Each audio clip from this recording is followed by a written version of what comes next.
Hi friends, YouTube சமையல் தமிழ் சேனலுக்கு உங்கள் எல்லாத்தையும் வரவேற்கிறேன். இன்றைக்கி நம்ம வீட்டில் இருக்கிற பொருள் மட்டும் வச்சு சிம்பிளாக குயிக்காக கேக் எப்படி செய்கிறதுன்னு பார்க்கலாம் வாங்க. இதுக்கு நான் இன்றைக்கி 3/4 கப் சர்க்கரை, 1 கப் கோதுமை மாவு, ஒரு 3/4 கப் காய்ச்சி ஆற வச்ச பால், 3 ஏலக்காய், கொஞ்சம் ரீஃபைண்ட் ஆயில் எடுத்திருக்கேன். வாங்க இப்போ கேக் எப்படி செய்கிறதுன்னு பார்க்கலாம். 3/4 கப் சர்க்கரை, நம்ம எடுத்து வச்சுருக்க 3 ஏலக்காய், இது ரெண்டுத்தையும் சேர்த்து நல்லா பவுட்ரு பண்ணி எடுத்துடலாம். சர்க்கரையை அரைச்சி எடுத்துகிட்டு வந்தாச்சு. நம்ம எடுத்து வச்சுருக்க 1 கப் கோதுமை மாவு ஆட் பண்ணிக்கலாம். சர்க்கரை, ஏலக்காய் அந்த ரெண்டுத்தையும் ஆட் பண்ணிடலாம். 1/4 டேபிள் ஸ்பூன் அளவுக்கு உப்பு, ஒரு 3/4 டேபிள் ஸ்பூன் அளவுக்கு பேக்கிங் சோடா ஆட் பண்ணிடலாம். 2 tablespoon refined oil add பண்ணிடலாம். வாசனை வராத எந்த எண்ணெய் வேணாலும் ஆட் பண்ணிடலாம். ரீஃபைண்ட் ஆயில் ஆட் பண்ணுறேன் நான். இது எல்லாத்தையும் சேர்த்து நல்லா மிக்ஸ் பண்ணி விடுங்க. இப்போ நான் இதில் 3/4 கப் பால் ஆட் பண்ணுறேன். காய்ச்சி ஆற வச்ச பால், தண்ணி கலக்காமல் பால் ஆட் பண்ணிக்கோங்க. அப்போ தான் நல்லா கேக்குக்கு டேஸ்ட்டு சூப்பராக வரும். இப்போ பால் ஆட் பண்ணி இது எல்லாத்தையும் நல்லா கலந்து விட்டுடலாம். எந்த மெஷரிங் கப்பில் எடுக்கிறீங்களோ அதே மெஷரிங் கப்பில் எல்லாத்தையும் அளந்து எடுத்துக்கோங்க. அப்போ தான் நம்மளுக்கு கன்சிஸ்டன்சி கரெக்டாக வரும். நல்லா கட்டி வராத மாதிரி நல்லா கலந்து விட்டுக்கோங்க.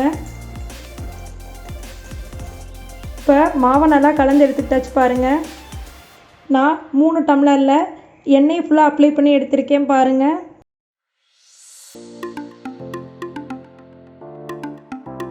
ஃபுல்லாக எண்ணெய் அப்ளை பண்ணி விட்டுக்கோங்க.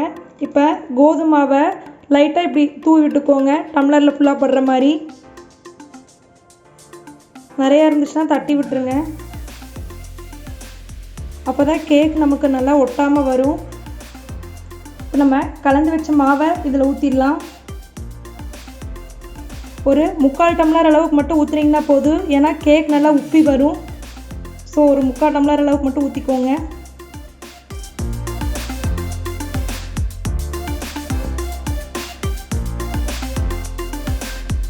இப்போ குக்கரை நம்ம ப்ரீஹீட் பண்ணி எடுத்துடலாம்.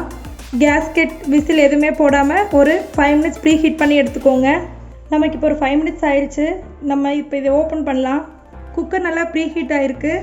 இப்போ ஒரு தட்டில் 3 டம்ளரையும் வச்சு குக்கரில் மேலே தட்டோ இல்லை இந்த மாதிரி இருக்கிறது ஏதோ வச்சு நம்ம வைக்கலாம். ஒன்றோடு ஒன்று ஒட்டாமல் அப்படியே நகர்த்தி வச்சுக்கோங்க. கேஸ்கெட் விசில் எதுவுமே போடாமல் ஒரு 15 மினிட்ஸ் வரைக்கும் நம்ம நல்லா வேக வச்சு எடுத்துடலாம். இப்போ 15 மினிட்ஸ் ஆயிடுச்சு. நம்ம கேக்கை ஓப்பன் பண்ணி பார்க்கலாம்.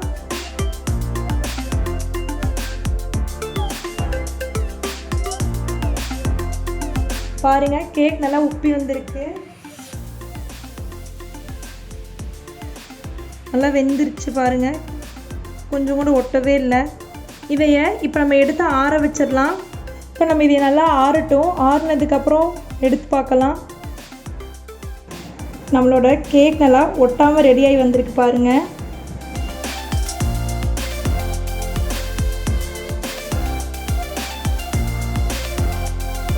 நம்மளோட கேக்கெல்லாம் சூப்பராக ரெடியாகி வந்திருக்குங்க. நீங்களும் இதை செஞ்சு பார்த்துட்டு எப்படி இருக்குன்னு சொல்லுங்கள். பாருங்கள், நல்லா ஒட்டாமல் இப்படி சாஃப்டாக வந்திருக்கு, நல்லா வெந்திருக்கு.